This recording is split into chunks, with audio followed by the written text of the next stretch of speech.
Age 8, this is me during the summer of 2009. Every day, I would meet up with friends and we would swim, eat ice cream, play on the seemingly endless grass lawn, and do it all again the next day. We'd make the most of the physical space, constantly adapting it to whatever activity we were doing. There was no singular way to use the landscape, and in fact, part of the thrill of a long summer's day was deciding what rules and boundaries to impose on ourselves. Age 11, 3 years later, while I was still cute, a lot had changed. I was entering middle school, was a foot taller, and most importantly, technology transitioned to the forefront of everyday life. Internet usage and access had grown exponentially. While it may seem extreme to use such drastic diction to describe only 3 years, iPhone sales, as seen on the graph behind me, had grown 5-fold over the 3-year span. I first noticed the intrusion of the web in school that year. The class was given a task to describe the 4 seasons the way they picture it. What came next surprised me. More than half responded with the same image for a particular season. In the case of summer, an aqua ocean, picture-perfect white sand, and palm trees were presented as the primary interpretation. So, as part of that, this wasn't my definition of summer. And I knew most of my class didn't spend their summers on a picture-perfect beach either, let alone the same exact beach as the common image usage had led them to believe. I couldn't relate to this singular view. Where was the sun-stained pool deck? The muddy lawn after a summer storm? Where were pictures of people hanging out with their friends? What happened that day was not a coincidence. Google Images were used to represent the views of many. While Google stores a lot of data and information, its ubiquity and research efficiency are ironically limited. When was the last time you advanced to the second page of a Google search? According to online advertising network Chitika, sites listed on the first page of a Google search results generate 92% of all traffic from an average search. When moving from page 1 to 2, the traffic dropped by 95%. With this convergence of viewage and people viewing things, there are problematic implications. As seen in the example with the students, students did not develop their own interpretation of what summer meant to them, but used the one Google had so conveniently constructed for them.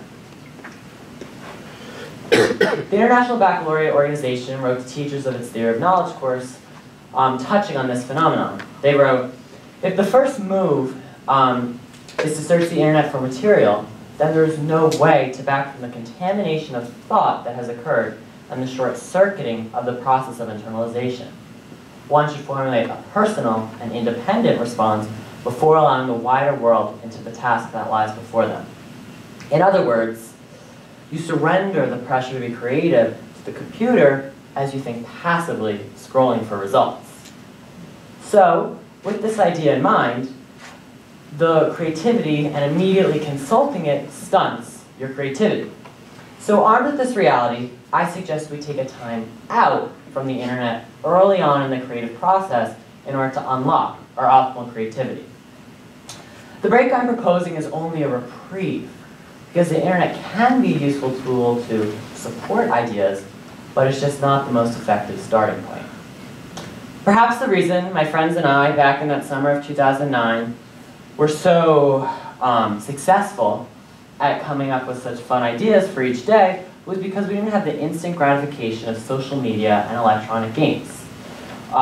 Since, as you knew from the graph before, iPhones were not readily available, and same with smartphones more broadly.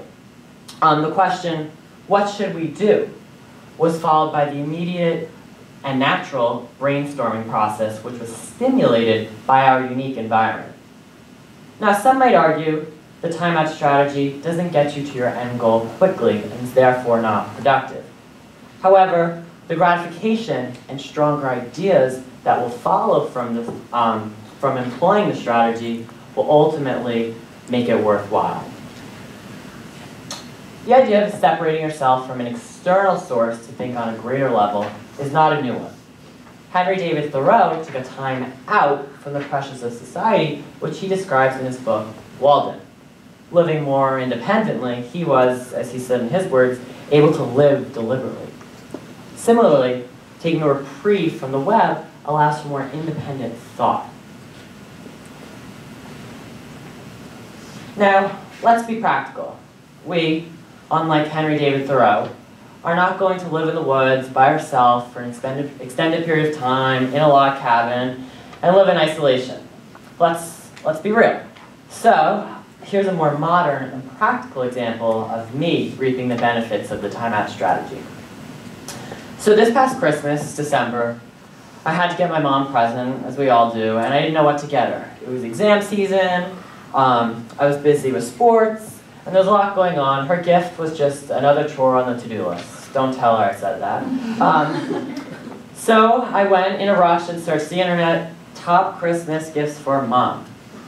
30 seconds later, I had the most brilliant idea. Amazon's Alexa. It was great. She popped up right away.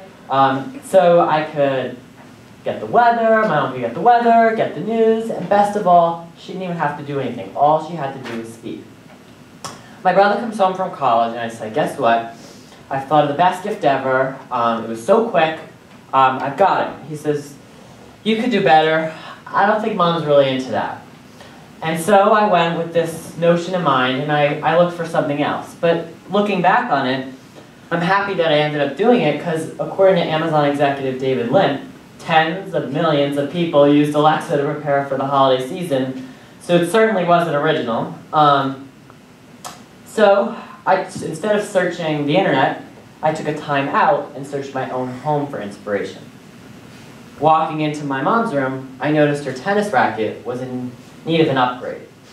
So with this more specific idea in mind, I went to the internet and typed in her exact make and model, and not only did Google show me her exact racket, but the new and improved model. Therefore, Google was able to enhance my creativity rather than substitute it. The Alma Retreat Center describes some of the technical reasons why the timeout strategy is so beneficial. They compare it to taking a shower. I know me personally, and probably a lot of you share the same thing. When you take a shower, you're able to think so clearly and have such great ideas. That's because we're released from the distractions of society and every day. Similarly, the center advocates that you take a time out from social media and other forms of electronic interaction in order to channel what you engage with. This choice of what we engage with is what makes the strategy really great and really worthwhile. So now, I'm age 17. Cute still? Yes. I'm not so sure of that. However, what I am sure of is teenagers like myself, and most of you, are the first to be immersed in the digital age, and we as a society do not know the full effects of this type of interaction. How do we use the internet to complement creativity rather than substitute it? We're the guinea pigs. In closing, there's no instruction manual that tells us how to use the internet productively, and I'm not recommending one should be written.